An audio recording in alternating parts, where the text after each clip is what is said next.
Je m'appelle Erika.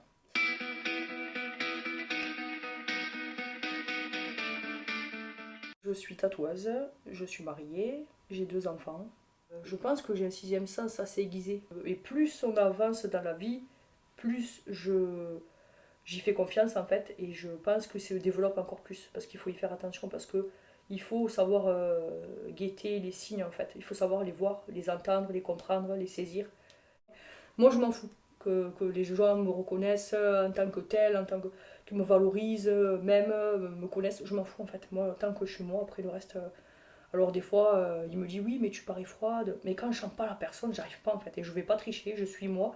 Si ça passe pas, ça passe pas. Je suis pas froide. Je suis juste là, moi, et je vais pas faire semblant. Je sais pas faire.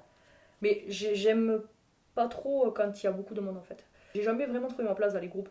Je perçois tellement les gens et je sais qu'il va y en avoir quelques-uns juste avec qui ça va se passer que du coup, comme je sais pas vraiment faire semblant, j'ai beaucoup de mal. Je sais que dans la société, quand je suis en aparté, ça roule. Quand je suis dans un groupe, je prends pas la parole dans un groupe par exemple. Alors que bon, ça paraît évident, mais pas du tout en fait. Autant j'aime écouter les gens, autant je me livre rarement. Ouais. Donc bon, je pense que j'ai plus besoin de donner que de recevoir. Mais en tout cas, je pense avoir besoin de personne. Enfin, de mes enfants. Et si j'ai un problème, je sais qu'il y a mon mari. Mais je veux dire, je ne suis pas quelqu'un qui a des amis très proches à qui je vais raconter toute ma vie. Dès que j'ai le moindre le doute, la moindre fragilité, je vais devoir en parler. Non, en fait, je me mentalise. Voilà, il y a moi et moi. Et on discute ensemble. Et on arrive toujours à trouver la solution, en fait. Donc, je pense que ça, c'est une force. D'avoir besoin de personne. Ouais. J'ai beaucoup de manque de confiance dans les gens. Donc j'ai besoin vraiment d'avoir planté le décor dans ma tête, je plante souvent des décors, et du coup de savoir à peu près qui est la personne. Alors bon, je pense que j'ai une espèce de sixième sens et je sens les gens. Et je pense que je sais si je peux ou si je peux pas. Donc en fait, je me laisse aller à mon ressenti en fait. Voilà. Si je sais que je me sens bien, que c'est fluide, que je vais ouvrir. Mais je n'ouvre pas tout le monde. Je pense que c'est important. Alors au final, c'est bizarre parce que j'ai ce côté instinctif et la facilité d'aller vers le bon choix. Mais le manque de confiance fait voilà, il faut toujours que je ressasse et que je réfléchisse et que je repose et que je. Ah, c'est voilà, épuisant, c'est ce que je dis. Ça m'épuise des fois. J'ai toujours dans ma tête des objectifs, des choses à changer, à améliorer. Je suis hyper dure avec moi-même, j'ai l'impression des fois. Parce que je me remets beaucoup trop en question et je le sais, mais bon, voilà, c'est ma façon d'être. Et là, ça, c'est. Je veux toujours peaufiner, je veux toujours être plus parfaite, enfin, en tout cas, comme je le conçois. Donc, je me donne les moyens. Et là, ça fait partie d'un aspect que je voudrais travailler. Le fait de pouvoir ouvrir un peu plus, dire un peu plus ce que je pense à mes proches, alors bien sûr avec la forme que je me dois de mettre, mais ouais, je trouve que c'est plus difficile de communiquer avec eux. Peut-être justement que je suis un peu trop carré. Peut-être que je me laisse pas aller dans certains moments, par exemple au niveau des sentiments, j'ai du mal à exprimer, je suis assez pudique et je me dis que c'est un défaut parce qu'au final, ben, on n'a qu'une chance, une vie, et il faudrait peut-être que j'ouvre un peu plus. Mais ça vient petit à petit, je travaille en tout cas. Alors je suis pudique dans les sentiments avec tout le monde sauf avec mes enfants, par contre. Là j'ai aucun filtre, c'est voilà, il n'y a aucun souci. Je dirais l'ouverture d'esprit, la souplesse, la compréhension, l'empathie. Il faut juste pouvoir entendre ce qu'on nous dit, écouter, être à l'écoute. Tout ça, c'est, je pense, voilà, quelque chose que j'ai et qui m'a, pour l'instant, apporté vraiment quelque chose de bien, en fait, de bon.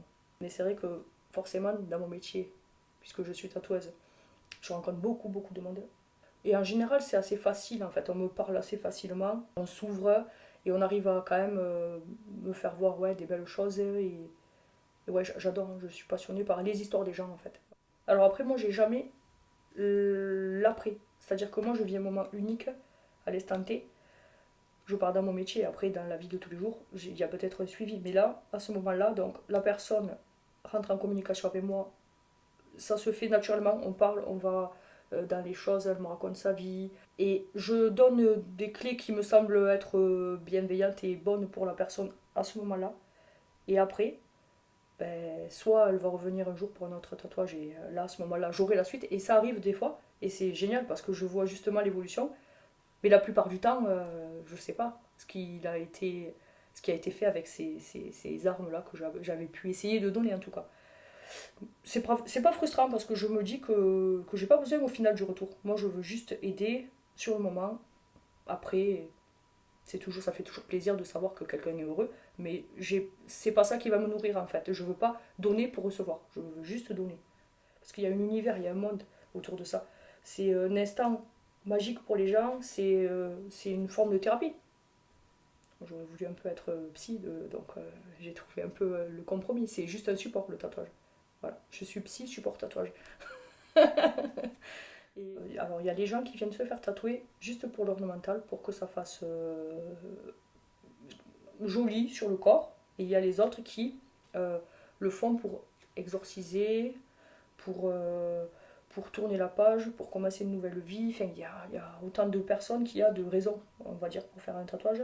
Et en général, j'ai besoin pour faire le dessin, de toute façon, d'avoir un minimum d'histoire et de cerner la personne. Donc il y a ce dialogue avant, parce qu'à ce moment-là, je pense que la personne se dit, voilà, je fais le tatouage, je raconte, ça sort, et je ferme la porte et c'est terminé, je passe à autre chose.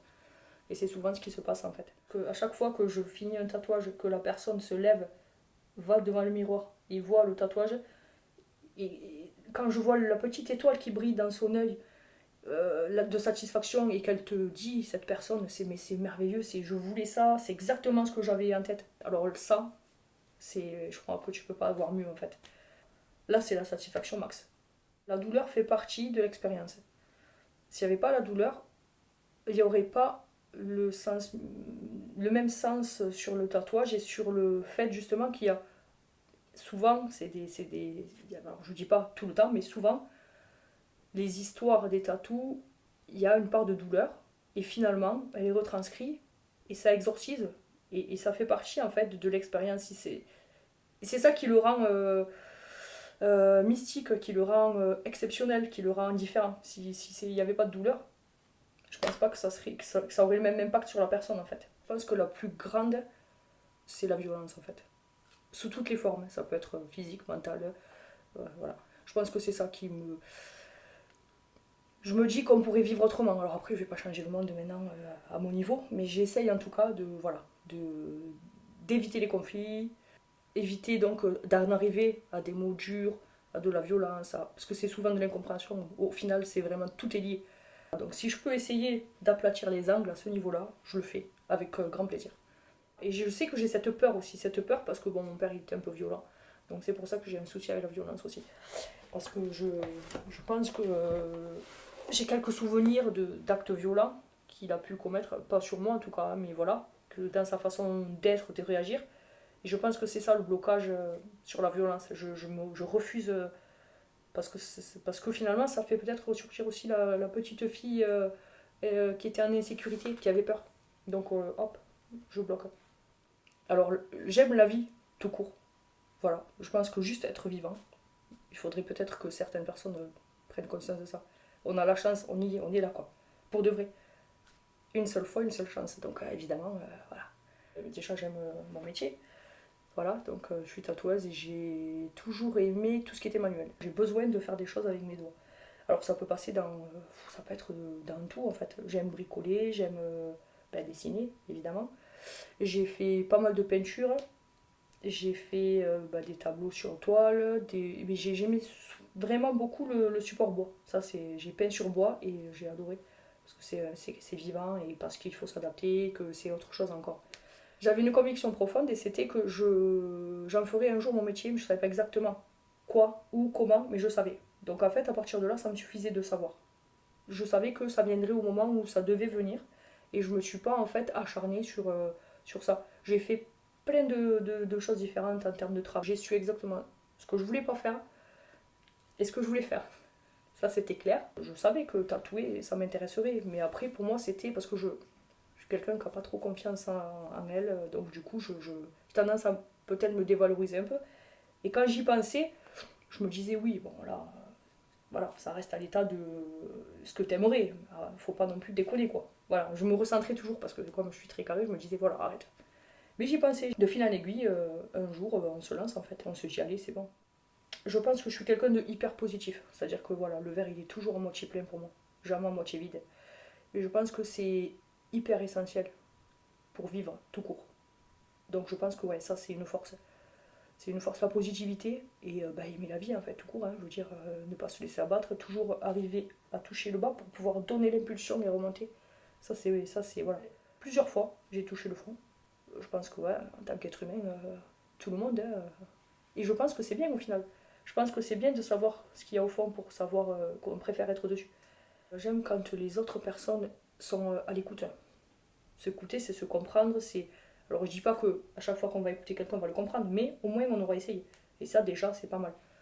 Se mettre à la place des autres, parce que je pense que ouais, il manque cette empathie générale, quoi, clairement.